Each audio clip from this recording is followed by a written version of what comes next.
নিয়ে এসেছি কাউন্টিং ফিগারের নতুন একটা ভিডিও। এই ভিডিওর মধ্যে আমরা শিখব খুবই সহজে কিভাবে বর্গক্ষেত্র এবং আয়তক্ষেত্র নির্ণয় করা যায়। তো এটা প্রথমে আমরা বর্গক্ষেত্র অর্থাৎ স্কোয়ার দেখছি, টাইপ ওয়াইজ আমরা শিখব। এটা টাইপ 1। এখানে যেই ছবিগুলো দেওয়া আছে, এখানে স্কোয়ার নির্ণয় করতে বলছে। তো এখানে আমরা দেখে নিচ্ছি কতগুলো র এবং কলাম আছে।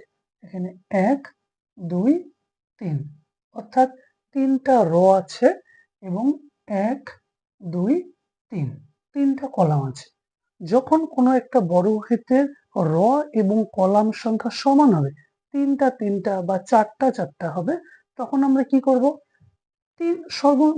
সব থেকে বেশি কয়টা আছে? 3টা। তাহলে কি করব? 3 এর স্কোয়ার কত হচ্ছে? 3 3 9। 3 এর পরে কত? 2।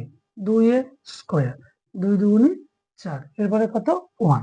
1 এর স্কোয়ার, তাহলে কত হচ্ছে? 1। তাহলে টোটাল কত হচ্ছে? 9 4 13 আর একে 14। তো এখানে কয়টা স্কোয়ার আছে? 14টি। একই রকম ভাবে এখানে কয়টা র এবং কলাম আছে আমরা বের করে নেব। কয়টা আছে? 1 2 3 4।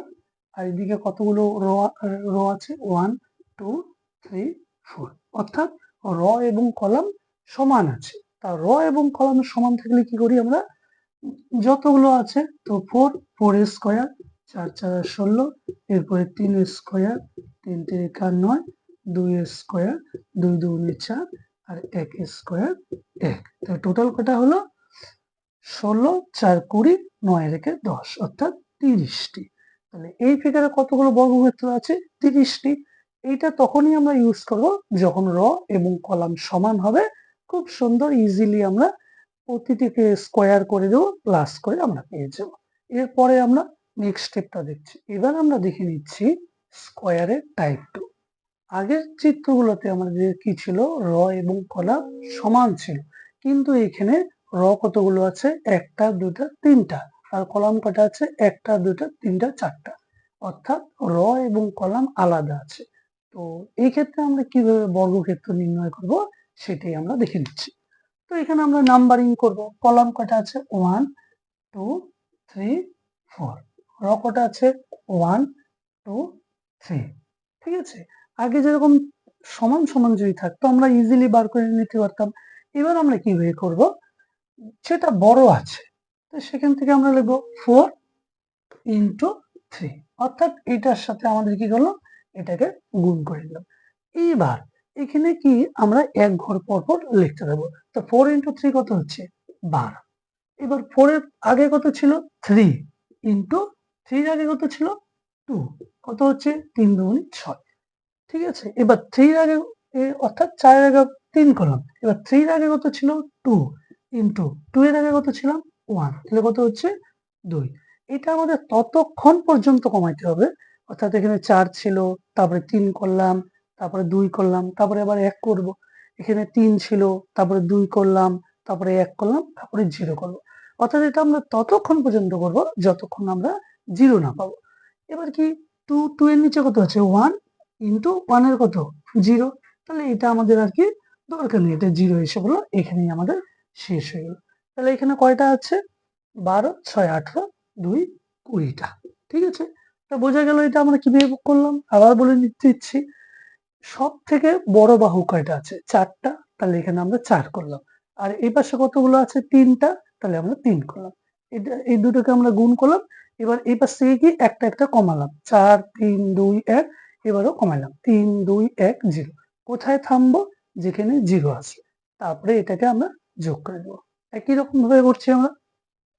এবার এটা নাম্বারিং করি। 1 2 3 4 5 6।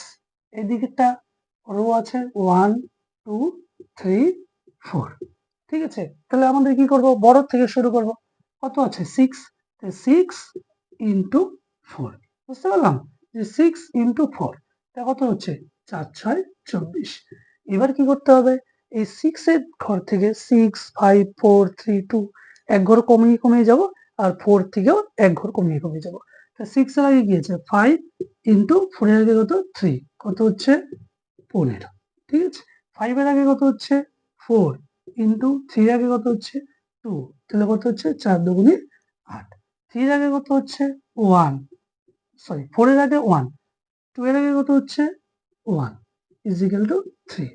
এবার 3 এর আগে কত হচ্ছে 2 ইন্টু 2 এর আগে কত হচ্ছে 0, তাহলে আমরা এইখানে থেমে যাব। সেইখানেই আমরা থামবো যেখানে যে কোনো একটা ঘরে 0 আসবে। তাহলে কত হচ্ছে আমরা এবার কাউন্ট করে নিই, 4, 5, 9, হলো 9 আর 8 হচ্ছে 17, 7, 20, 0, হাতে হলো 2, 2 এর আগে 3, 2, 5, তাহলে এখানে 50টা স্কোয়ার হচ্ছে। তো আশা করি বোঝা গেছে, সবাইকে এভাবেই করতে হবে এগুলো। এরপরে নিয়ে এসেছি বর্গক্ষেত্রের থার্ড টাইপ। এখানে আমরা কি দেখছি যে কতগুলো ফিগার আছে, তো এগুলো আমরা কিভাবে করব। এইখানে কি দেখা যাচ্ছে যে একটা বর্গক্ষেত্রের মধ্যে একটা প্লাস আছে, তো র এবং কলাম যদি সমান থাকে তাহলে এটা কিভাবে বার করতে হয় আমরা করছি আগে, 2 স্কোয়ার 2 দুগুণে 4 প্লাস 1 স্কোয়ার 1 অর্থাৎ 5টা। ঠিক আছে, এটা আমরা টাইপ 1 এ করছি। ঠিক আছে, তাহলে একটা বর্গক্ষেত্রের মধ্যে প্লাস থাকলে কয়টা বর্গক্ষেত্র হয় 5টা, 1 2 3 4, আর বর্গক্ষেত্র থেকে একটা হলো, টোটাল হলো 5টা। তাহলে এখান থেকে আমরা এটাই শিখলাম যে একটা বর্গক্ষেত্রের মধ্যে প্লাস থাকলে সেটাতে টোটাল 5টা বর্গক্ষেত্র হয়। এবার যে এই ফিগারটা যে আছে এটা আমরা এই ফিগারের উপরে ভিত্তি করেই করব। তো এখানে দেখো যে একটা বর্গক্ষেত্র আছে, ছোট বর্গক্ষেত্র, তার ভিতরে প্লাস আছে, তাহলে এর জন্য আমাদের কয়টা হলো 5টি। আবার এখানে আরেকটা বর্গক্ষেত্র আছে, তার মধ্যে কি আছে প্লাস চিহ্ন দেওয়া আছে, তাহলে এখানের জন্য কি আরো 5। এবার বড় একটা বর্গক্ষেত্র আছে, তার মধ্যেও কি প্লাস চিহ্ন আছে, তাহলে এর জন্য আরো 5। ঠিক আছে, তো ভিতরের বর্গক্ষেত্র তার ভিতরের জন্য প্লাস, এই বর্গক্ষেত্র তার জন্য প্লাস 5, এই বর্গক্ষেত্র তার জন্য 5, টোটাল কয়টা বর্গক্ষেত্র হচ্ছে 15টা। ঠিক আছে, অর্থাৎ একটা বর্গক্ষেত্র তার ভিতরে প্লাস থাকলে কয়টা হয় 15টা। এবার এই দুটোকে আমরা কিভাবে সলভ করব, দেখো এই ছবিটার সাথে কিন্তু এই ছবিটার সম্পর্ক আছে। এখানে কি আছে, এই যে বর্গক্ষেত্র আছে, বর্গক্ষেত্রের মধ্যে কি আছে প্লাস আছে। তা আমরা এখানে আগে শিখেছি বর্গক্ষেত্রের মধ্যে প্লাস থাকলে কয়টা হয় 5টি হয়, কিন্তু প্লাস দেওয়ার পরেও কি এখানে একটা কি এরকম করে একটা ডিজাইন করে দেওয়া আছে, তো ডিজাইনটার জন্য 1, 5 আর 1 কত হচ্ছে 6। তাহলে এখান থেকে আমরা কি শিখলাম, বর্গক্ষেত্রের মধ্যে ভিতরে প্লাস করার জন্য 5টা এবং তারপরে একটা ডিজাইন করার জন্য একটা, অর্থাৎ 6টা। ঠিক আছে, তো এটার উপরে ভিত্তি করে আমরা এটা সলভ করব। তাহলে দেখো এখানে ভালো করে ভিতরে যদি আমরা একটু ভালো করে দেখা যায়, তো এইখানে একটা বর্গক্ষেত্র আছে, বর্গক্ষেত্রের ভিতরে প্লাস আছে এবং তার উপরে একটা ডিজাইন আছে, তাহলে এটার জন্য কয়টা হচ্ছে 6টা। আবার তার বাইরে কি আছে, একটা বড় বর্গক্ষেত্র আছে, এই হলো বর্গক্ষেত্রটা। এবার এর মধ্যে কি একটা প্লাসও আছে, এই যে প্লাস, আর এখানে একটা ডিজাইন। ঠিক আছে, ডিজাইনটার জন্য প্লাস থাকা থেকে ডিজাইনটা থাকার জন্য কত হচ্ছে 6, তাহলে এখানে কত হচ্ছে 6 6 12। ঠিক আছে, তাহলে আশা করি এবার বোঝা গেল। এবার আমরা রেক্টেঙ্গেল অর্থাৎ আয়তক্ষেত্র গণনা করা শিখব। এটা হলো টাইপ 1। এই আয়তক্ষেত্রগুলোতে দেখা যাচ্ছে কি যতগুলি রো আছে ততগুলি কলাম আছে, এখানেও 3টে করে রো 3টে করে কলাম আছে, এখানে 4টা করে রো 4টা করে কলাম আছে। তো আগে আমরা শিখেছিলাম বর্গক্ষেত্র নির্ণয় করা, এখন আমরা দেখছি আয়তক্ষেত্র নির্ণয় করা। তো কিভাবে এটা করতে হবে, এটাকে আমরা নাম্বারিং করব, 1 2 3 1 2 3। এবার যতগুলো কলাম আছে আমরা এটাকে যোগ করব, 3 2 5 আর 1 6। এবার যতগুলো র আছে এটা যোগ করব, 3 2 5 আর 1 6। এবার কি করব আমরা টোটাল রো এর যোগ সংখ্যা আর টোটাল রো আর কলামের যোগ সংখ্যাকে আমরা গুণ করব, 6 6 কত হচ্ছে 36। খুব ইজি। কি করতে হবে, আমাদের ঘরগুলোকে নাম্বারিং করতে হবে, 1 2 3, এদিকে আমরা নাম্বারিং করলাম 1 2 3। এবার কি করলাম এগুলোকে যোগ করলাম, 3 2 5 আর 1 6, এখানেও 6, এবার 6 6 কত 36। এবার এখানে দেখতেছি নাম্বারিং করছি আমরা 1 2 3 4 এখানে 1 2 3 4 হলো। তাহলে এখানে যোগ করে কত হচ্ছে 4 3 7 2 9 আর একে 10, আর এখানে 4 3 9 আর একে 10। তাহলে কি করতে হবে এই 10 আর 10 গুণ করতে হবে। তাহলে এখানে আমাদের টোটাল কয়টা আয়তক্ষেত্র হয়ে গেল 100টা। ঠিক আছে, কিন্তু এখানে আমরা কি দেখলাম র সংখ্যা আর কলাম সংখ্যা এক। আমরা পরের স্টেজে আমরা দেখছি র এবং কলাম সংখ্যা আলাদা হলে কিভাবে করব। এবার আমরা দেখছি আয়তক্ষেত্রের টাইপ 2, যেখানে র এবং কলাম সংখ্যা আলাদা, এই দুটো চিত্রে। তো এগুলো কি করব একই রকম ভাবে করতে হবে, ঘাবড়ানোর কিছু নেই। একই রকম ভাবে আমরা নাম্বারিং করব 1 2 3। তাহলে এখানে কয়টা কলাম আছে 3টা, র কয়টা আছে 1 2 3 4। এবার আমরা কি করব কলামগুলো একই রকম যোগ করব 3 2 5 আর 1 6, র গুলো যোগ করলে কত হচ্ছে 4 3 7 9 আর 1 10। তো একই রকম, মানে র আর কলাম সংখ্যা সেম থাকুক তাও যা নিয়ম, আর আলাদা থাকুক একই নিয়ম। এবার কি করবো আমরা 10 গুণা 6, 6 10 কত হচ্ছে 60।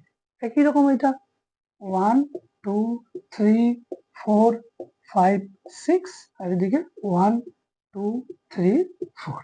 তো যোগ করলে আমাদের কত 4 7 9 আর 10, আর এখানে কত হচ্ছে 6 4 10 হলো 3 2 5 5 10 আর 21। ঠিক আছে, কত হচ্ছে 21 গুণা 10 অর্থাৎ 210টা। তাহলে এতটুকু ফিগারের মধ্যে 210টা আছে। ঠিক আছে, গুণা তো অসম্ভব, এটা আমরা সুন্দরভাবে এরকম ট্রিক্স এর মাধ্যমে আমরা বার করতে পারবো। তাহলে রেক্টেঙ্গেলের একটা সুবিধা যে তোমার র আর কলাম আলাদা থাকুক তাও একই রকম সূত্র, আর একই থাকুক তাও একই রকম সূত্র। ঠিক আছে, তো এরকম ভাবে আমরা সুন্দরভাবে করে আমরা রেক্টেঙ্গেল এবং স্কোয়ার করতে পারবো। আগের ভিডিওতেও আমরা ট্রায়াঙ্গেল শিখেছি। এই দুটো ভিডিও ভালো করে প্র্যাকটিস করলে, ভালো করে শিখলে আর কিছু প্র্যাকটিস করলে তো কাউন্টিং ফিগারের সমস্যা হওয়ার কথা না। তো এখান থেকে যে কোনো পরীক্ষা, পুলিশ হোক, রেলওয়ে এনটিপিসি হোক, ঠিক আছে, যে কোনো পরীক্ষা এখান থেকে 1 2টা কোশ্চেন অবশ্যই আসতে পারে। ঠিক আছে, তো পরে